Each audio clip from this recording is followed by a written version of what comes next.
Hello ನಮಸ್ಕಾರ ಸ್ನೇಹಿತರೆ, ಭಾರ್ಗವ್ಸ್ all in one ಚಾನಲ್ಗೆ ಸ್ವಾಗತ.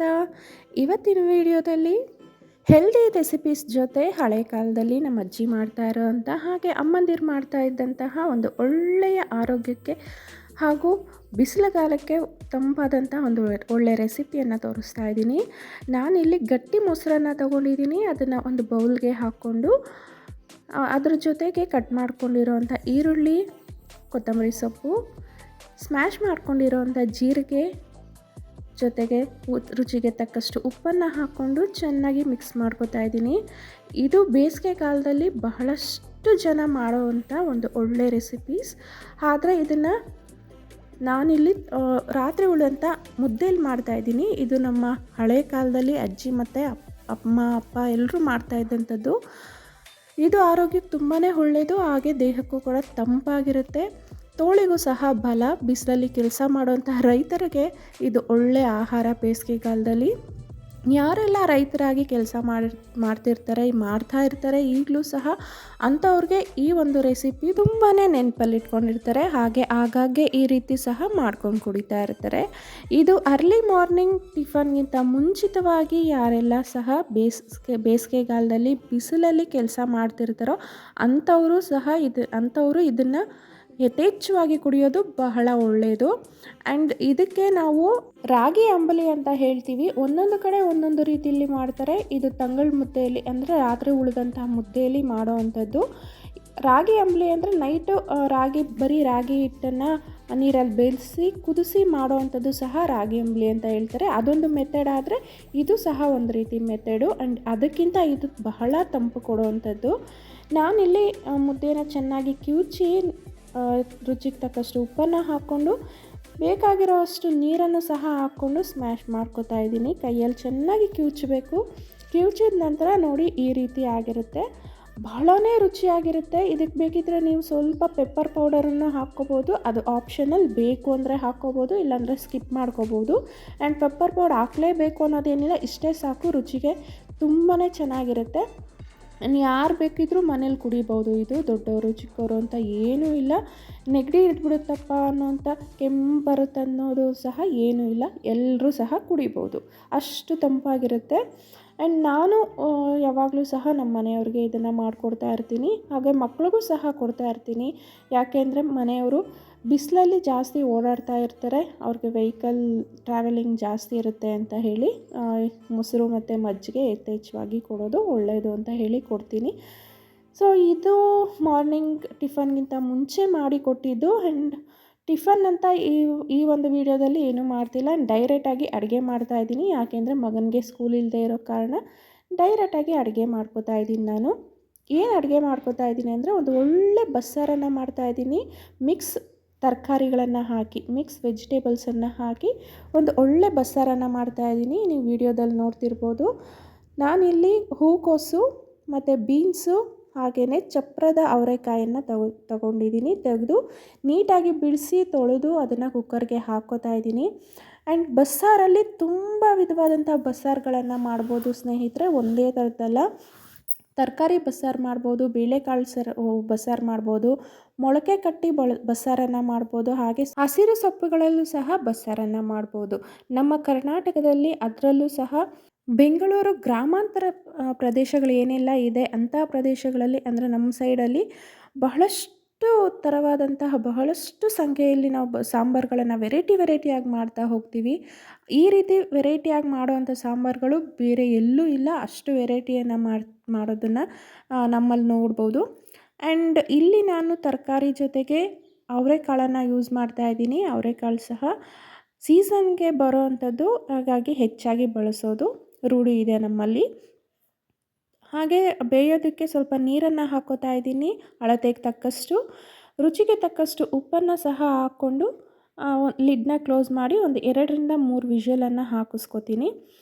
ಇದು ಹಾಕಿಸ್ಕೊಂಡಾದಮೇಲೆ ನಾನು ಮಸಾಲೆಗೆ ರೆಡಿ ಮಾಡ್ಕೋತಾ ಇದ್ದೀನಿ. ಆ್ಯಂಡ್ ಬಸ್ಸಾರಿಗೆ ಮಸಾಲೆ ತುಂಬಾ ಇಂಪಾರ್ಟೆಂಟು. ಒಳ್ಳೆ ರುಚಿಯಾದಂಥ ಮಸಾಲೆ ಬಳಸಬೇಕು.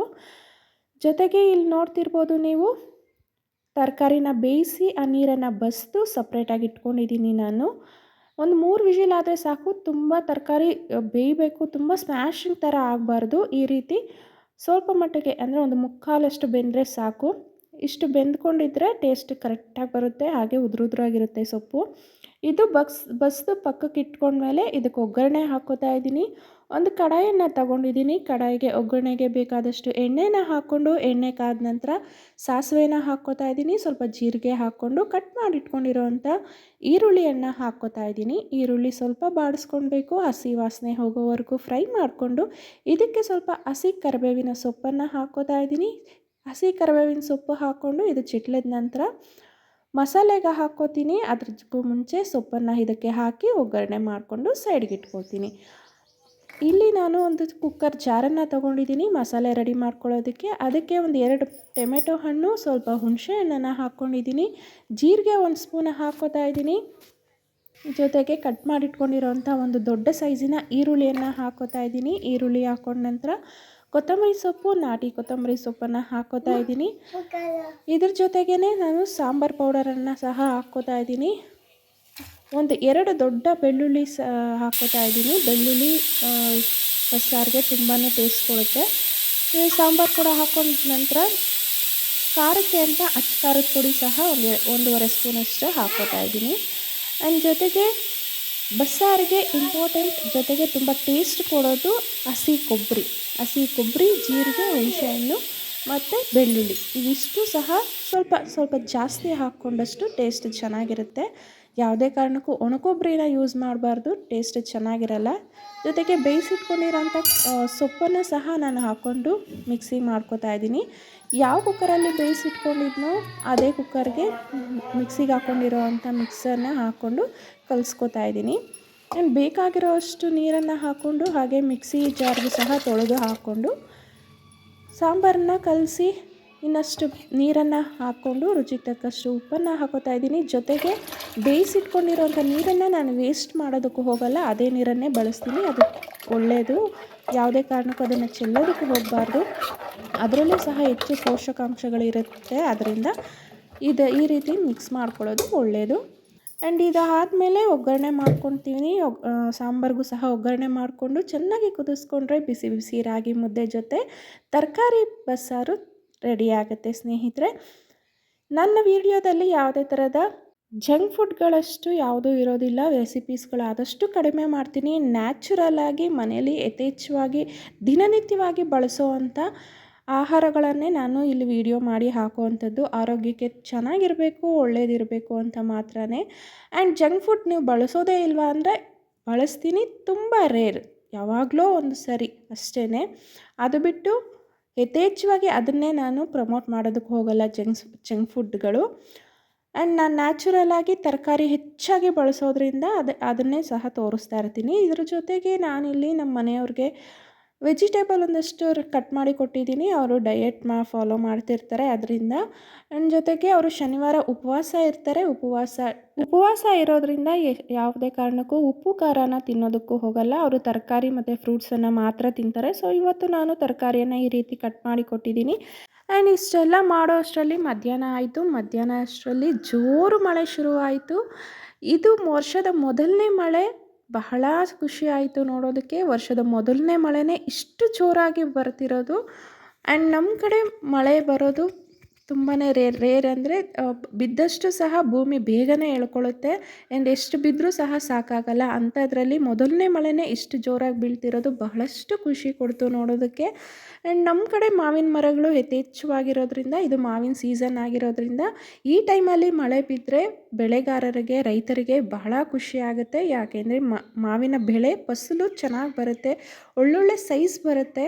ಸೊ ನೀವು ನೋಡ್ತಿರ್ಬೋದು, ನಮ್ಮ ಮನೆ ಮೇಲಿಂದ ಬರ್ತಿರೋ ಅಂಥ ನೀರೇ ಪೈಪ್ ಎಷ್ಟು ದಪ್ಪ ಇದೆಯೋ ಅಷ್ಟು ದಪ್ಪ ಸಹ ನೀರು ಬರ್ತಾಯಿತ್ತು. ಅಷ್ಟು ಜೋರು ಮಳೆ ಇತ್ತು. ಆ್ಯಂಡ್ ನಾನು ಇದಕ್ಕೆ ದೇವ್ರಿಗೆ ಥ್ಯಾಂಕ್ಸ್ಫುಲ್ ಹೇಳ್ತೀನಿ. ಜೊತೆಗೆ ವರ್ಷ ಪೂರ್ತಿ ಇದೇ ರೀತಿ ಮಳೆ ಆಗಲಿ, ರೈತರಿಗೆ ಸಹ ಒಳ್ಳೆಯದಾಗಲಿ, ಒಳ್ಳೆ ಬೆಳೆಗಳನ್ನು ಬೆಳೀಲಿ. ದೇವರು ಇದೇ ರೀತಿ ಕೃಪೆನ ರೈತರ ಮೇಲೆ ಹಾಗೆ ಜನಗಳ ಮೇಲೆ ತೋರಿಸ್ಲಿ. ಭೂಮಿ ತಾಯಿ ಕೃಪೆಯಿಂದ ಎಲ್ಲರೂ ಸಹ ಚೆನ್ನಾಗಿರೋಣ ಅಂತ ಆಶಿಸ್ತಾ ಈ ವಿಡಿಯೋನ ಇಲ್ಲಿಗೆ ಎಂಡ್ ಮಾಡ್ತಾ ಇದ್ದೀನಿ. ಸ್ನೇಹಿತರೆ, ನನ್ನ ಚಾನಲ್ನ ಇನ್ನು ಸಬ್ಸ್ಕ್ರೈಬ್ ಮಾಡದೆ ನೋಡ್ತಿದ್ರೆ ದಯವಿಟ್ಟು ಸಬ್ಸ್ಕ್ರೈಬ್ ಮಾಡ್ಕೊಂಡು ನೋಡಿ. ಹಾಗೆ ಬೆಲ್ ಬಟನ್ನ ಕ್ಲಿಕ್ ಮಾಡೋದನ್ನು ಮಾತ್ರ ಮರಿಬೇಡಿ ಅಂತ ಹೇಳ್ತಾ ನೆಕ್ಸ್ಟ್ ವಿಡಿಯೋದಲ್ಲಿ ಸಿಗೋಣ. ಅಂಟಿಲ್ ದೆನ್ ಟೇಕ್ ಕೇರ್, ಬಾಯ್.